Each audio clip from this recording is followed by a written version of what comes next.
is being recorded. Okay, perfect. A couple other things. You can choose your audio preference, and we recommend that you stay mute until later when we have questions and answers. And if you're invited to talk, then of course you can unmute yourself. We encourage you to leave your video on so it feels like it's a bit more interactive. And we recommend and appreciate your participation today by contributing questions in the chat box.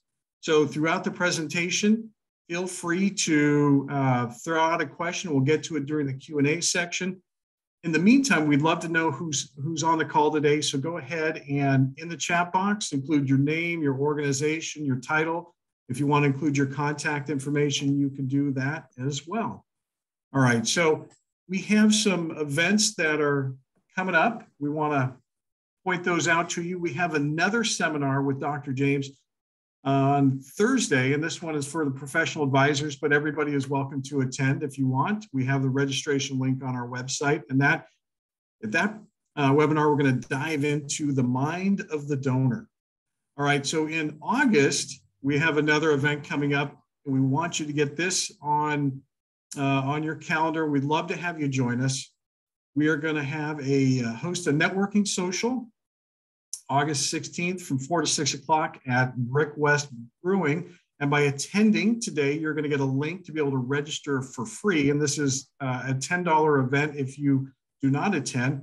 It'll include a couple of drink tickets and appetizers as well. We're going to have everybody from the nonprofit world and our professional advisors at this event. So we encourage you to register, and we will throw a link to that registration in the chat box today as well. All right, so at this point, I'm going to hand it over to Aaron McMurray to thank our sponsors who made this possible. Hey, thanks, Chris. Hey, hello, everyone. Happy summer, happy sunny July, and thank you for joining us today. And of course, we pause for a moment to acknowledge that events like this with world-class speakers and the opportunity for all of us to gather and do some really good work together, thinking about how we can encourage our donors to be more generous, and the power of the right kinds of words in talking with our donors about their generosity that accesses that deeper reservoir of their generosity through appreciated assets and planned gifts, et cetera.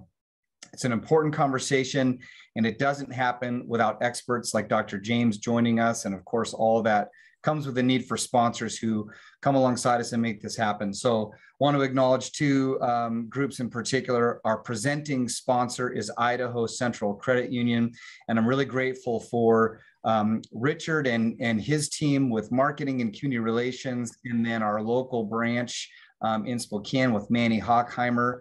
And Idaho Central Credit Union has been so involved around our region. So we're really grateful for their generous sponsorship as our presenting sponsor for the event today, as well as the culminating event that Chris just mentioned at Brick West Brewing on August the 16th. So thank you to Idaho Central Credit Union. There's another group we also want to give a huge shout out to, and that's our presenting partner, the Inland Northwest Planned Giving Council. And for all of you on the call, if you are not aware of INWPGC, we really encourage you to get more involved with Inland Northwest Planned Giving Council. My colleague Kelly just put a link in the chat box with their website. This is a local group of professionals who work together to advance the impact of planned giving around our region. So if you're a nonprofit leader, a nonprofit fundraiser, and you want more opportunities for content like this, we encourage you to check out Inland Northwest Planned Giving Council, join as a member, and get involved. So thank you to INWPGC for joining us in marketing, publicizing, and helping to present today's event. Back to you, Chris. You bet. All right. Thanks, Aaron. So I want to introduce our speaker today. So many of you were able to join us last time, and what a treat that was, but we're excited to have him back for another round. Dr. Russell James. So he is a professor at Texas Tech. He has a ton of experience in our world of planned giving, estate planning attorney as a background, major gifts fundraiser, college president, and of course, as I mentioned, a professor at Texas Tech. So coming to us live from London, England, Without any further ado, Dr. Russell James. Okay, thank you so much. Well, I'm looking forward to sharing some results with you here about words that work, some things that we're have tested experimentally to understand a bit more about what works, what words work better than other words, in particular when we're trying to encourage planned gifts and also major gifts or major gifts of assets, which end up being some of the complex gifts. So happy to share with you today and look forward to any thoughts and comments that you might have along the way, which we'll get to at the end as well. So let me give you just sort of a summary of what it is that we're going to be taking a look at. We're going to be looking at results from a lot of different experiments where we have different people receiving different descriptions and seeing how they react differently based upon those descriptions. So we're going to be looking at results from 20 different survey experiments, 20 different survey groups, and in total, this incorporates over 14,000 total participants. Now, all these different experiments, and they've taken place over the course of several years, they really all had the same goal, or they were looking at different aspects of the same goal, and that is to uncover the messages and phrases that work to encourage planned and major gifts. So we're going to take a look at some of these results, but first, we're going to talk about theory.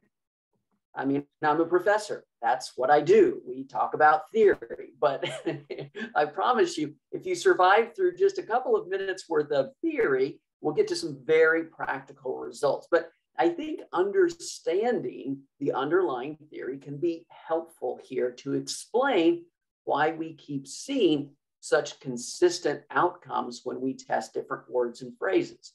And so I first want to start with this idea of thinking about philanthropy as a form of synthetic or artificial family. And when I say that, what I mean technically is that philanthropy is a social act that uses the mechanisms of family bonding. So let's look at some of the scientific evidence to support this idea that philanthropy is a social act that uses the mechanisms of family bonding.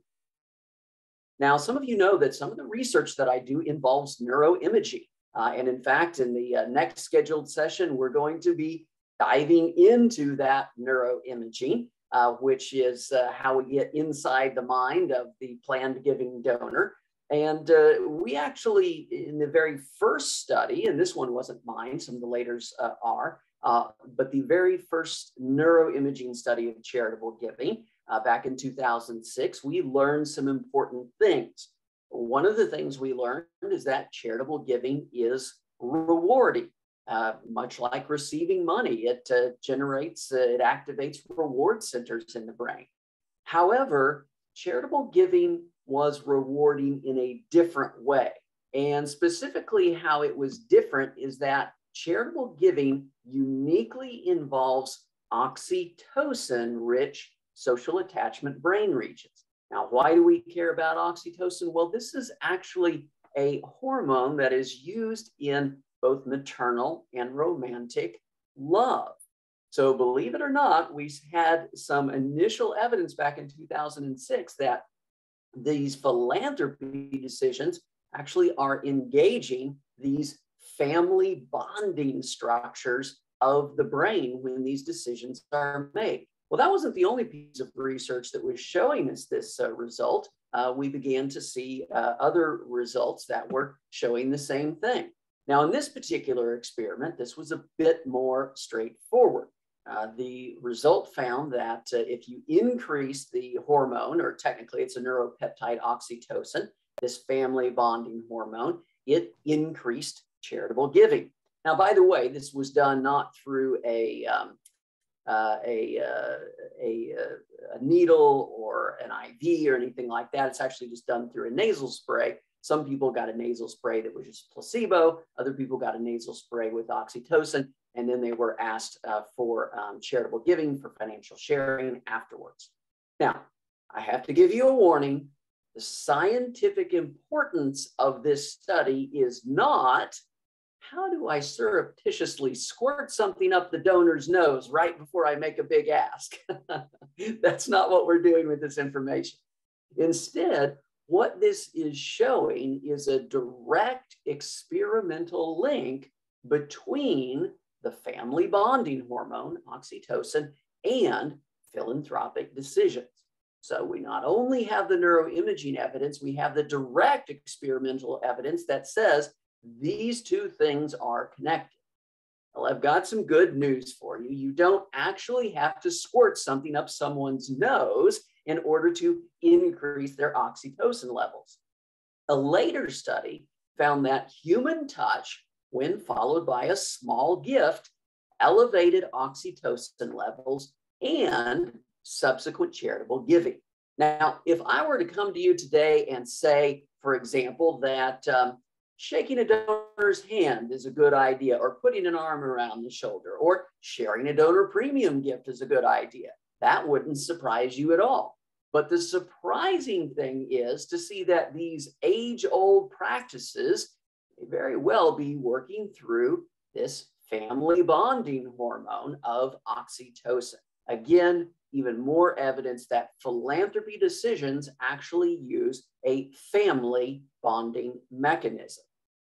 Well, this is nothing new when it comes to charitable estate planning, and I say that because by far the strongest predictor of charitable estate planning is childlessness. In fact, statistically, if you have two older adults, one of whom gives regularly, volunteers regularly, and has grandchildren, the other one never donates, never volunteers, but has no children or grandchildren, this childless person is more likely statistically to leave a gift to charity at the end of life than the other person. It is the most powerful single indicator. So in this way, charity is essentially taking the place of family, acting as a form of synthetic family. Finally, we also see some evidence that philanthropy is a social act. And again, here we're looking at neuroimaging evidence. And in this particular experiment, people were making charitable decisions. This was real money they were choosing to give or not while they were in the brain scanner. The only difference was in some decisions, they could see that they were being observed by graduate students conducting the research. And then for other decisions, the graduate students would leave the room and they could see that they weren't being observed for those particular decisions. Well, it turns out that charitable giving generated greater activation in brain reward centers when people were being observed than when they did not see that they were being observed. So this, again, reinforces the idea that philanthropy is a social act. We already know that it's a social act that involves family bonding mechanisms. So that's the theoretical concept.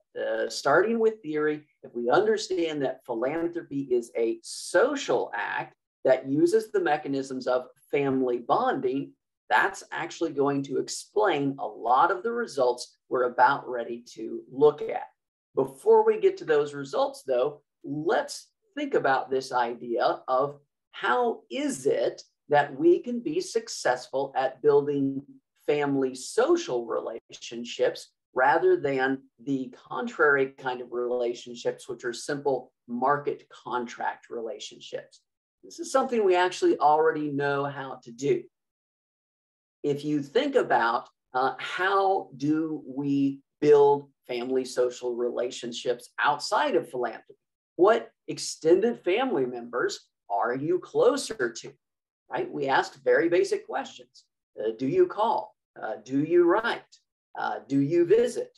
Now, are you closer to extended family members who do these things? Well, of course. And so these basic social approaches are things we already know how to do. It's just that when it comes to philanthropy, we can apply them in the fundraising context. Well, let's get to some experimental results. And one of the consistent results we get across many different experiments is that in the area of charitable giving, family words, and by that I mean simple language and life stories, will outperform formal words, that is technical, contract, or market terms. Now, it should not be a surprise that family words outperform formal words because remember, philanthropy is a social act that uses the mechanisms of family bonding. So let's look at some different results on this. And the underlying idea is that when we use family language, and by that I mean simply, is this a phrase that you would have used in a normal conversation with your grandmother?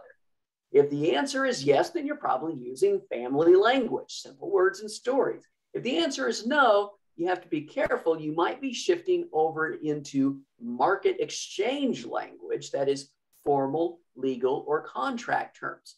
Now, why we don't want to do that is that these different kinds of words, they generate different mindsets. When we use formal, legal, or contract terms, that generates this market exchange frame of mind, and that actually is the world in which we engage in competitive transactions by formal contract. That world does not encourage sharing. When we instead use the family language of stories and simple words, now we are in the framework of the social realm, where I help people because of who I am. This is a framework that does encourage sharing. So let's look at a quick example here. In this experiment, we randomly assign people to one of two descriptions of a charitable remainder trust. Now, the descriptions were identical except for the first few words. I've blown up and made those first few words larger here, but in the experiment itself, the words were all the same size, and that will be true for all of the experimental results we're looking at today. The only difference was one description started with the simple phrase, make a gift, and the other started with the bit more transactional phrase, make a transfer of assets.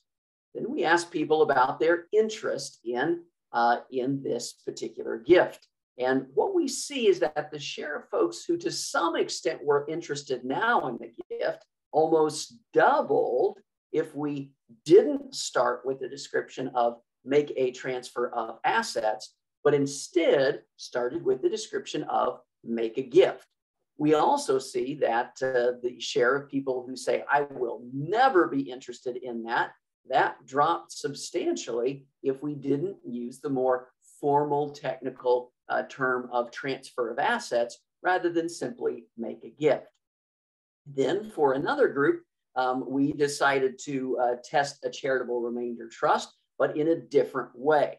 So in this way, in this experiment, what we did was we once again had two identical descriptions of a charitable remainder trust. The only difference was for one group, we called the charitable remainder trust a charitable remainder trust, just using that formal technical term to describe the gift substantially lowered people's interest in the gift. If we simply described what it did, but didn't use our technical insider term, charitable remainder trust, there was a greater share of people who were to some extent interested now in the gift. And also we saw a similar result in the share of people who said they would never be interested in the gift, which was much lower if we didn't use the formal technical term. Again, completely different set of respondents in a survey conducted at a different time.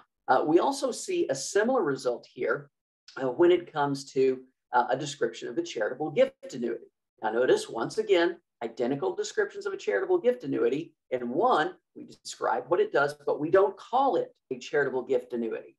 People are much more interested in the gift when we just describe what it does. When we use that formal financial language of annuity, it substantially reduces people's interest in making that kind of a gift. And we also see this when it comes to describing a gift in a will. So if we simply ask about make a gift to charity in my will, 23% of folks were interested in doing that now. But if we call it a bequest gift, using a bit more formal technical term, we cut that level of interest in half. So again, a very similar result here as well.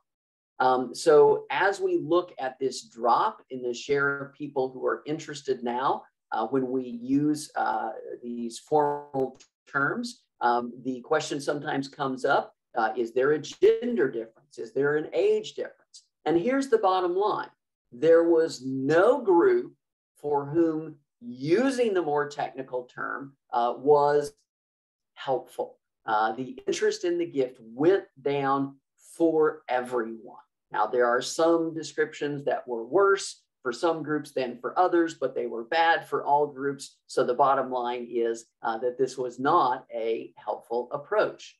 Now, this actually relates to an idea, and we're going to look at some experimental results of this idea, that the secret to fundraising success relates to having people thinking about gifts of wealth rather than disposable income. This is the concept from mental accounting that says people attach labels to financial assets, and then they will treat those assets differently based upon the labels they put on them. So the reality is, if you have a donor who already cares about your cause, the most powerful transformation that you can make with that donor is not to get them to love your organization 10 times more, although that would be great. That's probably unlikely. It is instead to get them to begin to think of gifts of wealth rather than gifts of disposable income. So, what is an example of transforming a donor's mindset where they begin to think about their wealth as donation relevant? Well, one thing I can tell you is that once a donor puts a charitable gift in their estate plan, one thing we know about that charitable gift is it is not a gift of disposable income. It is a gift from their wealth. And for most people, the first time that they ever commit to a gift, a charitable gift from their wealth rather than from their disposable income, is when they include that gift in a will. And notice when we look at results here from a nationally representative study, what happens to people's current giving after they include charity in their estate plans. Now, these are the same people both before in the white bars and after in the black bars, but after they have added that charitable component, their current giving spikes on average about 77%. And notice that's not a one-time spike. That is actually sustained on average 2 years, 4 years, 6 years, even 8 years later. This suggests there has been a meaningful, lasting, ongoing transformation in that donor's behavior.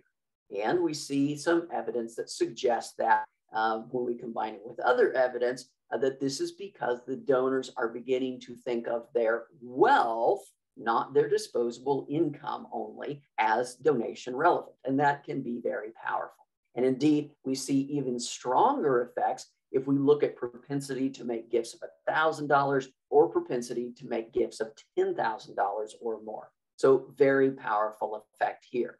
Now let's combine that with another study. And in this study, we were looking at what predicts long-term contributions growth in nonprofit organizations, looking at the universe of IRS e-filed Form 990s from nonprofit organizations, looking at a 5-year period.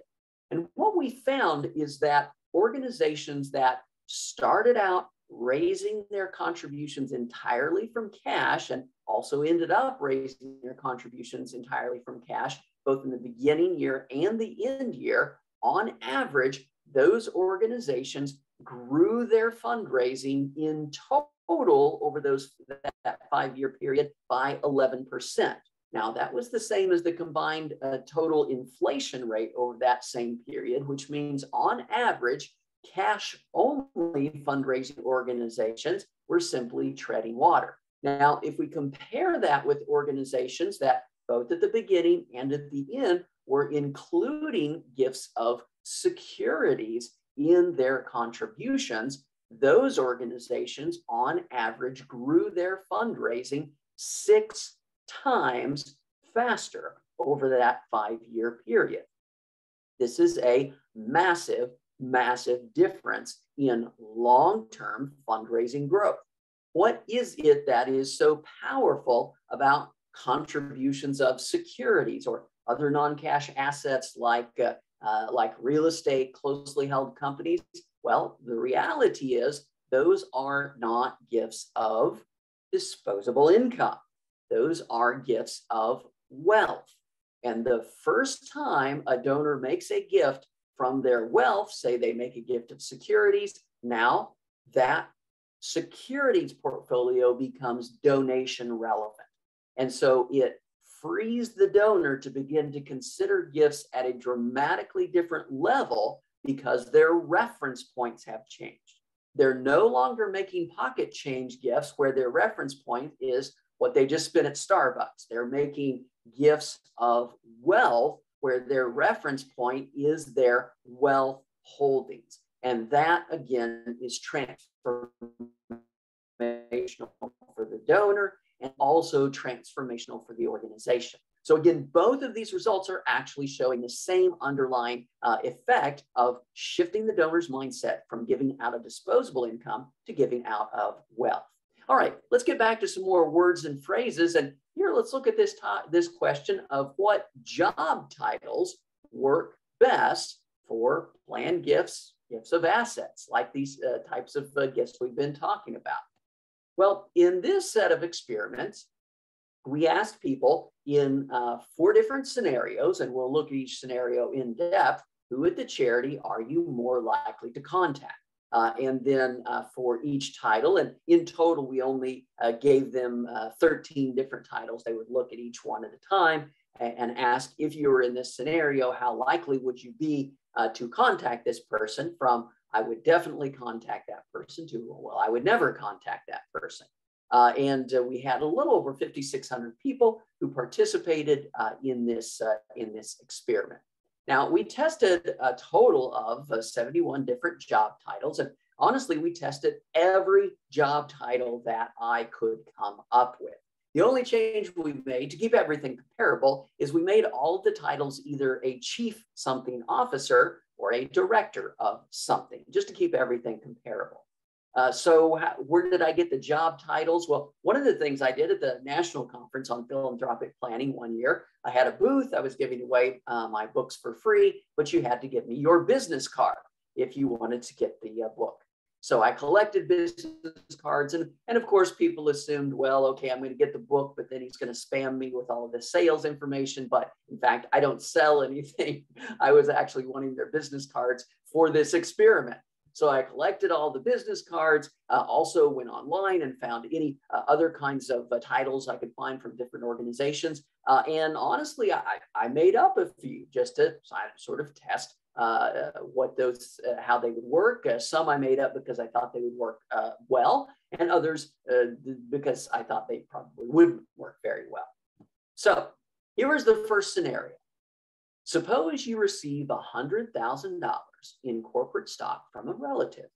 You're considering gifting some of these shares to a large charity, but you want to do it in a way that saves the most taxes. Who at the charity are you more likely to contact? Now, I won't share with you all 70 different results. I'm just going to give you the best 10 titles and the worst 10 titles. First, let's look at the best 10 titles. Notice that what we are seeing here is anything that indicates that the person is there to help the donor. Anything that includes words like planning, guidance, advising, these are all words of being there to help the donor. And when the title indicates I'm here to help the donor, donors are more likely to say, yes, I would contact that person for help in a gift of stock. And so we get some of these you might not want to use for various reasons. We're just testing them experimentally. But for example, donor relations officer worked well. Donor guidance officer works well, as well as some of the more narrow titles. Now, let's look at what were the worst possible titles you could have. Number 1 worst possible title was Director of Advancement. Number 2, Chief Advancement Officer. Development made it into the bottom 10 a couple of times as well. Institutional advancement made it in twice. Again, all of the titles that we tend to use all scored the worst. These are titles that nobody else knows what they mean. These are technical insider terms that we use to speak back to the institution itself, which is fine when we are speaking to the institution. But when we're going out speaking to donors, these titles simply don't work as well. It's another example of using technical insider terms. Now, how big of a difference was this? Well, I want to give you an example of this just from this gift of stock. So if you recall, we had 7 different responses people could give. The most extreme was, I would definitely contact that person, or I would never contact that person. Well, notice if we use a term like director of donor advising, we get 22% saying they would definitely contact that person. Whereas if we use the more common director of advancement, only 7% say I would contact that person. And similarly, we are more than tripling the share of people who say they would never contact that person when we shift from, say, chief donor relations officer to director of advancement. So I say this just to give you a sense of the magnitude of the differences that we're dealing with here, the differences in the results. All right, so the next scenario, we changed it a little bit. And the scenario is this. Suppose you own some real estate and you're thinking about giving part of it to a charity, but you want to do it in the right way. Notice in the last experiment, we asked people you wanted to save the most taxes. So you wanted to get away from that and just say you want to do it in the right way. Who at the charity are you more likely to contact? And what do we find?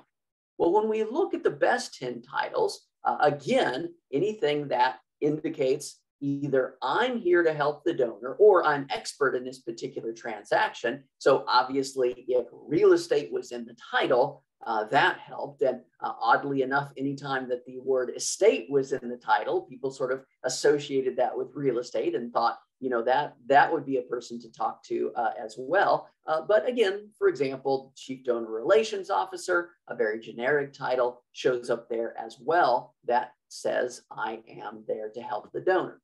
When we look at the worst 10 titles, we get the usual suspects. Once again, Director of Advancement, Development, Institutional Advancement, all are in the bottom. I do have to say I'm particularly proud of the 10th worst title, the Chief Donor Ombudsman Officer, which I made up because I thought it was ridiculous and would not score very well. So I'm very happy to have gotten into the bottom 10 with my made up title there.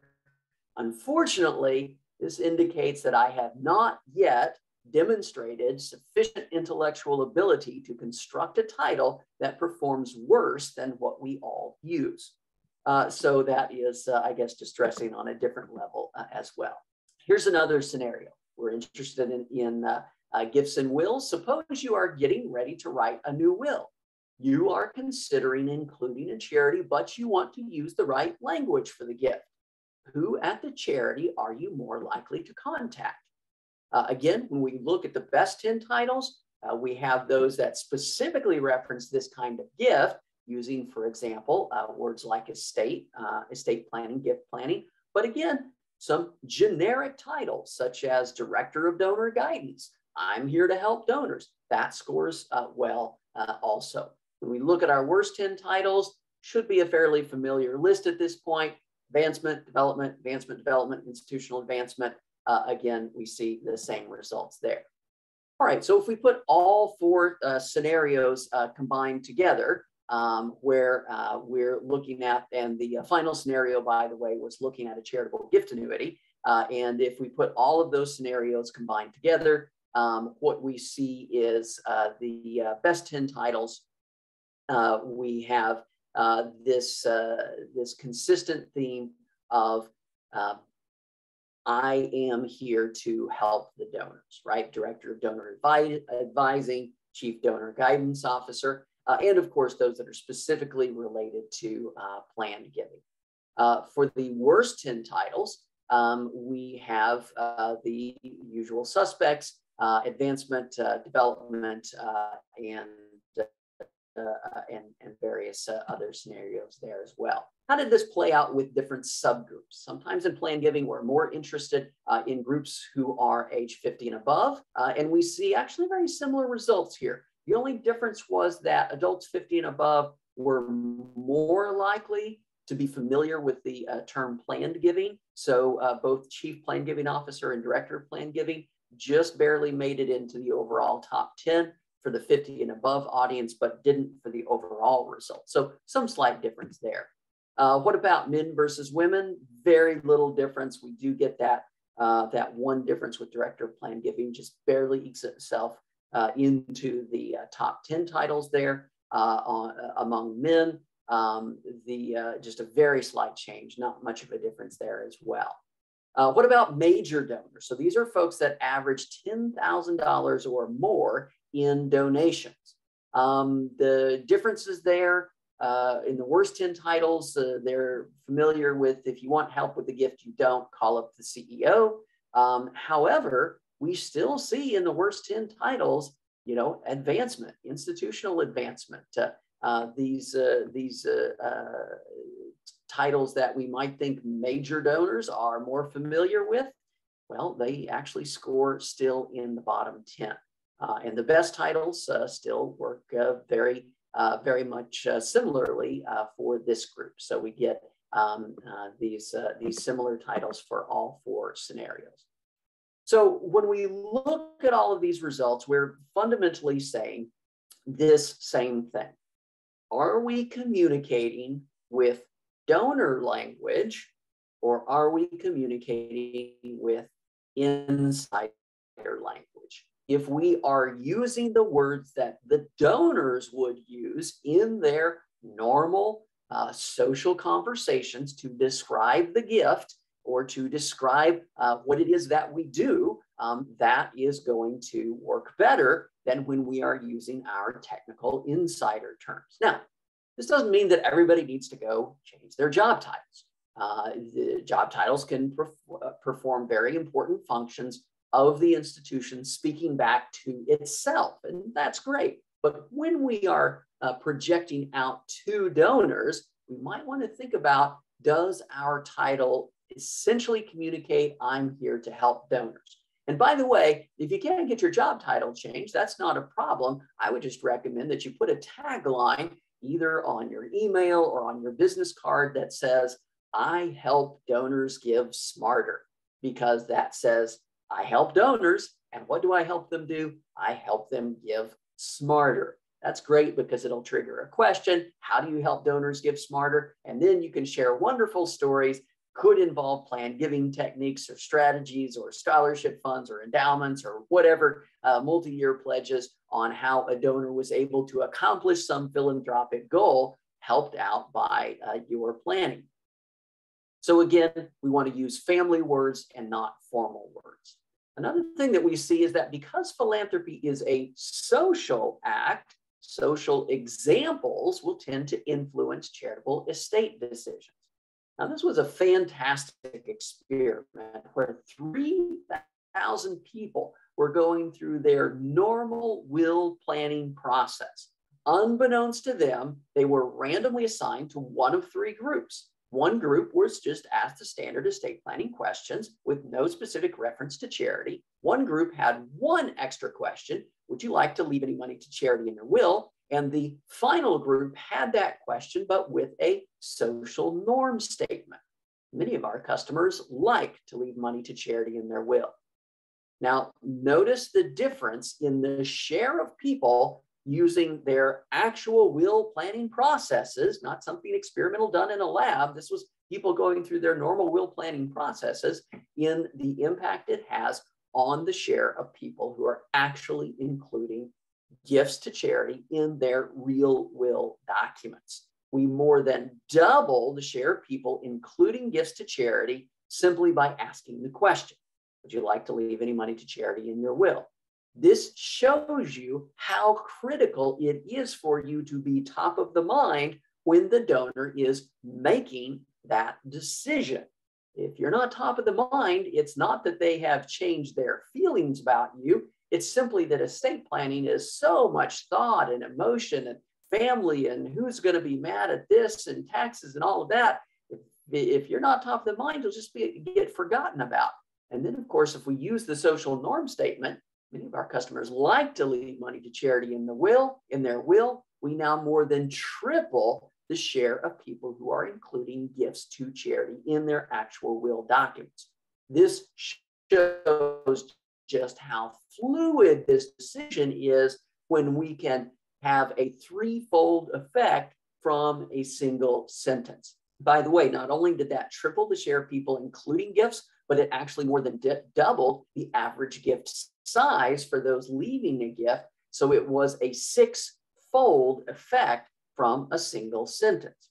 By the way, that study was conducted in England, where I just happen to be right now at a different conference. And so I tested this phrasing back in the US, and we found a similar result, that if instead of just asking about making a gift to charity in my will, if we started with many people like to leave a gift to charity in their will, it substantially increased people's interest in making that gift. And so we did see that both in the UK and in the US results. We also see social norms working in all kinds of charitable giving. This was a study conducted actually in Sweden, where students walking across campus were asked for a small gift to a well-known Swedish charity. Those who were asked for the gift, about 40% gave. Another group was asked for the gift, but told that 73% of university students in Sweden who were asked for the contribution would make it. Just that piece of information then increased giving increased giving substantially there. And also we note that if the social norm was more like me, the giving amount went up even more. So it went from 40% to about 60%. But if they were told that 73% of students at that university that they were at gave a gift when they were asked to make one, then the share that made the gift went up to 80%. So again, when people like me make gifts like this, that is very powerful. We actually see this from other experimental results. One using a charitable gift annuity and changing the pictures of donors with the donor story. It turns out that if we can age match the donor pictures, then those donor pictures work well if they're the same age approximately as the person answering the question. However, if there was a mismatch in age, using text only or a different picture was more effective. So we not only need to share stories of other donors, they need to be stories of other donors that our audience feels are people like them. Let's take a look at some age and gender differences along the way. One of the things that we see in a variety of results, and others have found this same result as well, is that a larger share of older adults are resistant to bequest giving and planned giving. By the way, that does not mean that older adults are less likely to be definitely interested in making the gift. It's just that they're less likely to be undecided. So that undecided middle among older adults, it tends to just drop down to that, no, I'm not interested in that. So that's the bad news, but here's the good news. Experimentally, we find that although adults are initially more resistant to bequest giving, they're actually more responsive to bequest gift marketing. So we conducted a series of stories or a series of tests sharing different pieces of information and stories of others who had included a gift in their will. And one of the things we noticed is that if we gave people no messages at all, just asked them about their interest in a gift in a will, there was this gap where older adults, in this case 50 and above, were much less likely to want to leave a gift in their wills relative to their interest in making a current gift to the organization. But once we were sharing all 7 living donor stories of others who had included a gift in their will that reflected their life story, that now reverses, and older adults are relatively more interested in making the gift. We also found this when we introduced the idea of a tribute gift. Older adults were initially more resistant to the tribute bequest concept. If we asked them about, do you want to leave a tribute, a gift in honor of a loved one in your will? But they were actually more responsive to the tribute bequest reminder if we went through the process of asking them about, do you have a family member who would have appreciated your support of this kind of cause? If so, tell us about that person's connection to the cause, and then asking them about their interest in a tribute bequest gift or a memorial bequest gift. Their interest actually went up higher than the younger adults because they were more likely to have these family member connections. What about various other gifts? Women have relatively higher interest in cash gifts. The interest between men and women for bequest gifts is about the same. But as we got into the more complex planned gifts, gift annuities, charitable remainder trust, then men became relatively more interested than women in these gifts. Now, a couple of things to keep in mind about this. We don't know exactly why this was taking place in this study. However, one of the things that we noted in this study, which was a financial planning study, is that one of the questions was, do you own any stocks or bonds? Women were dramatically more likely to answer that question with, I don't know.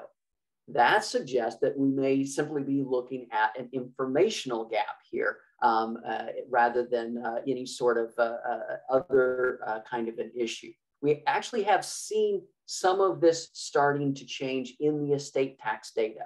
Before the 2000s, the 2010s, men were much more likely, male decedents were much more likely to leave money to a private family foundation. That gender difference has essentially disappeared at this point. Okay, so I do want to take a moment towards the end here to get on my researcher soapbox and talk about the importance of not misinterpreting results. And what I'm going to talk about here is a concept known as social desirability bias. This relates to these oftentimes very bad advice that fundraisers get when it comes to talking about tax benefits. And the way that this tends to work is you'll have someone that says, well, we want to find out why donors give. And so they'll send out a survey and say, why do you give? You know, and the choices will be, I give because of my values, because of that's how I was brought up. I give to make an impact, to change the world. And then one of the choices will be, I give because I want tax deduction. And they'll go back their surveys and they'll find that, nobody checked the tax deductions box. And then they will conclude, therefore, we shouldn't talk about tax benefits. Wrong, wrong, wrong. That is wrong for a number of different reasons. Now, number one, we already know the motivational effect of tax benefits because statistically, we can see that in national level data. Different people face different tax incentives because of different marginal tax rates. And so we know that it is. But also, even if that was a driver of charitable giving, if it was a motivation, we couldn't discover it this way. You have to instead measure it without asking people to self-report negative things about themselves. So in this particular experiment, we randomly assigned people to one of three descriptions. In this case, a description of a gift annuity. And the only difference was one made no reference to tax benefits. The other put the reference at the end, and the final one put the reference at the beginning. And notice we get a dramatic increase in interest when we not only reference, but lead with the tax benefit. By the way, we randomly assigned these people, but just to make sure we didn't get lucky, we went ahead and rotated the group and did the same thing with the description of a charitable, remainder interest deed or retained life estate gift. And we got the same result. We spun the wheel one last time, now with the charitable remainder trust, no reference to the tax deduction, bring the reference almost all the way to the front, and then bring it all the way to the front. And again, we get even higher interest. Referencing tax deductions works It's just that we're not going to see it if we ask people to list their motivations, because that's not how research works. In a separate study, we did the same idea with asking people about their interest in making a gift of stocks or bonds to charity. Their interest in doing so was substantially less than their interest in avoiding capital gains taxes by making a gift of stocks or bonds to charity. So it's good to note the benefits, but don't identify the personal benefits as the motivation. Tax benefits can't be the motivation for the gift, because if I only cared about keeping money for myself, I'd never give anything to anyone. I'll end with how should we reference tax benefits. This was the share of people interested in clicking on the button to read more about corresponding information. And there was no magic phrase as long as we did reference the tax benefits. People were very uninterested, relatively speaking, in just reading about giving stocks, much more interested in reading about avoiding taxes by giving stocks. So I'll go ahead and end here by saying some core things we want to keep in mind is to use family words, stories and simple words, not formal words, that we want to use social examples and norms. We want to share life stories of planned donors. We want to talk about benefits, but in the right way, that they're not the motivation for the gift, but important to mention. We can keep communicating with older donors so that we are top of the mind at the point of decision, because we do know that the charitable component of the estate plan tends to become relatively fluid in the last 3 to 5 years of life. And we saw how just a single sentence can massively change people's actual behavior in their will documents. So I'll go ahead and stop it there and turn it back over, see if we have any thoughts, comments, questions, snide remarks, whatever comes to mind. Feel free and jump in. Well done, Dr. James. As usual, a ton of stuff to walk away with. So, and a reminder that we will send out your PowerPoint in case people were unable to keep up with their note taking. One of the questions that came up was in the job title research, what about using the word philanthropy in job titles? We noticed that was conspicuously left out from the director of or chief of. Talk about that. Yeah, so we did test several job titles that incorporate the word philanthropy, and it was the official technical term is the results were meh. They were not horrible. They were not great. They were right in the middle. So not the worst thing you could do, certainly much, much better than standard practice, which is to use our technical insider terms that nobody has any idea what we're talking about. But they were, yeah, in the middle. They're fine, not disastrous, not wonderful. But it was interesting to me as we looked at these results, all of the top 10 titles overall incorporated some language that indicated that that the fundraiser was there to provide advice, guidance, or planning. So advice, guidance, or planning appeared in every single one of the top 10 titles. So anything that says, I'm here to help donors. And I like the phrase, help donors give smarter, because that phrase actually tested very well in experimental research, much better than say plan giving, gift planning, how to give smarter. Donors definitely want to learn how to give smarter. And when you ask them, what are they expecting to read about? They're open to everything in the world of plan giving. If they say, yeah, I'm expecting to read about estate planning and gifts of stocks and transfer on death designations, all of that. So again, we just want to use language that says we're here to help donors, because when we use that language, they're going to be more likely to ask for our help. Yeah. And a reminder, Carly just threw in the LinkedIn connection to Dr. James, where he provides this stuff on a regular basis. So I encourage you to connect via LinkedIn if you have not already. Let's see, any other questions or comments from folks in the field, or certainly colleagues Aaron or PJ for Dr. James while we have him on here?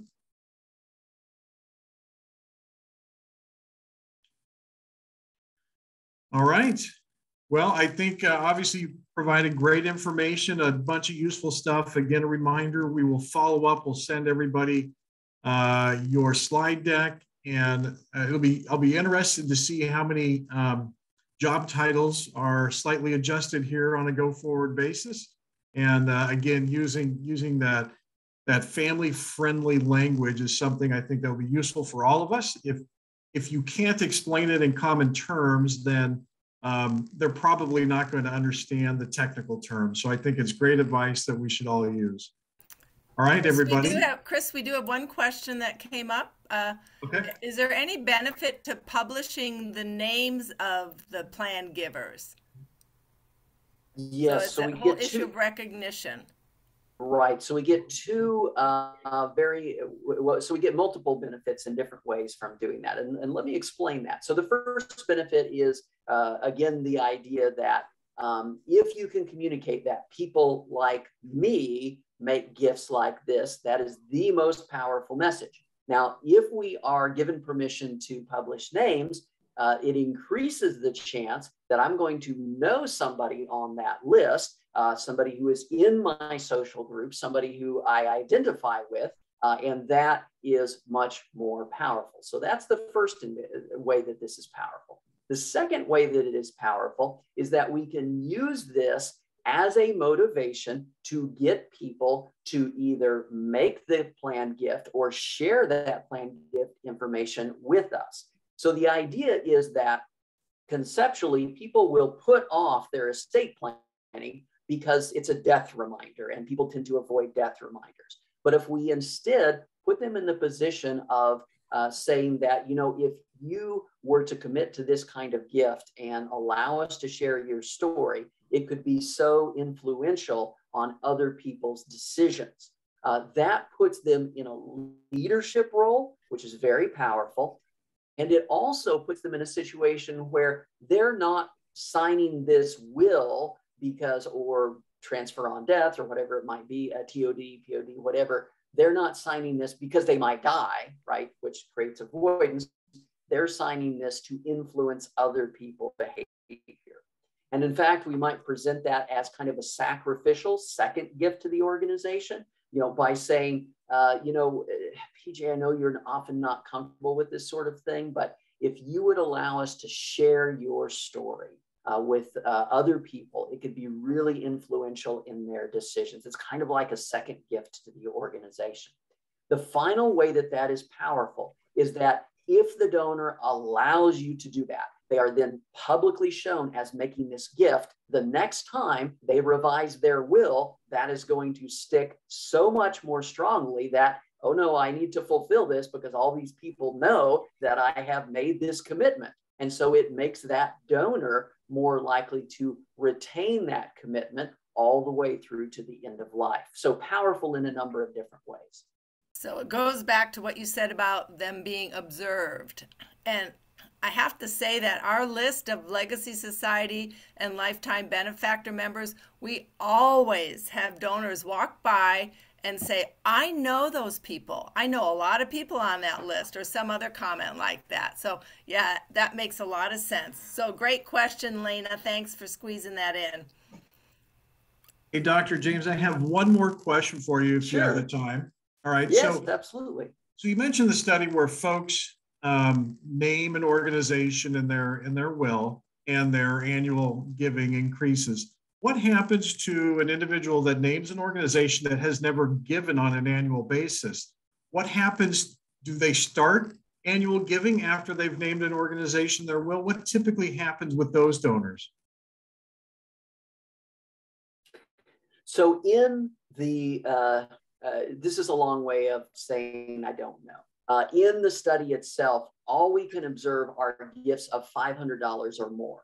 So we don't actually technically know the difference between a $0 donor and a minor donor, say for $100, $200. So it's so that's just the level of information we have in the study.